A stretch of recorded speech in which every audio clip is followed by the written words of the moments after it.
বানাচ্ছি চন্দ্রপুলি। তো এটা হচ্ছে চন্দ্রপুলি একটা আমি বানালাম। আচ্ছা একটু দেখি। হ্যাঁ তো আমার কাছে লেচি এরকম আমি কেটে রেখেছি আগে থেকে। তো এটাকে আমি জাস্ট হাত দিয়ে একটু গোল করে একটা বাটি মতো করে নেব। তো আমি একটু চালের গুঁড়ো রেখেছি, চালের গুঁড়োটাতে আমি হাতে লাগিয়ে লাগিয়ে করি, তাহলে লেগে যাবে না। আচ্ছা তো এবার একটু আমাকে এটা ছড়িয়ে নিয়ে বাটি মতো করতে হবে।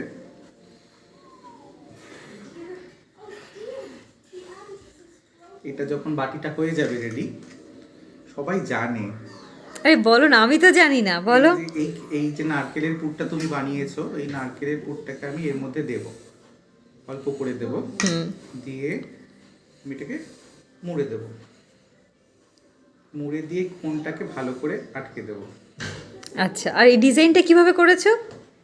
ডিজাইনটা এই হাত দিয়ে এবার আটকানো হয়ে গেছে। দেখি দেখি আরেকবার দেখাও। হ্যাঁ, আটকানো হয়ে গেছে। এবার এটাকে জাস্ট একটু বটে বটে দিতে হবে কিনারাগুলোকে।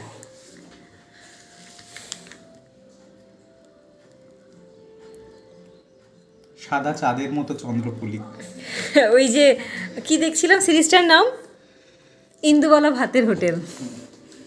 তো চন্দ্রপুলি রেডি হয়ে গেলে আমরা নতুন গুড় দিয়ে দুধ জাল দিয়েছি, ওটা ফুটিয়ে তারপর এটা ওর মধ্যে দিয়ে দেবো। আচ্ছা, এগুলো কি? এগুলো চষি, এটা তো তুমি বানিয়েছো। চষি তোমার, তুমি একটু সবাইকে বলে দাও আমি কি কি বানিয়েছি। তুমি এই চষিগুলো বানিয়েছো, নারকেলের পুরটা বানিয়েছো, আর নারকেলটা কুড়িয়ে দিয়েছি। অবশ্যই এটা না করালে তো পুরটাই হবে না। আচ্ছা, তাহলে তুমি বানাও।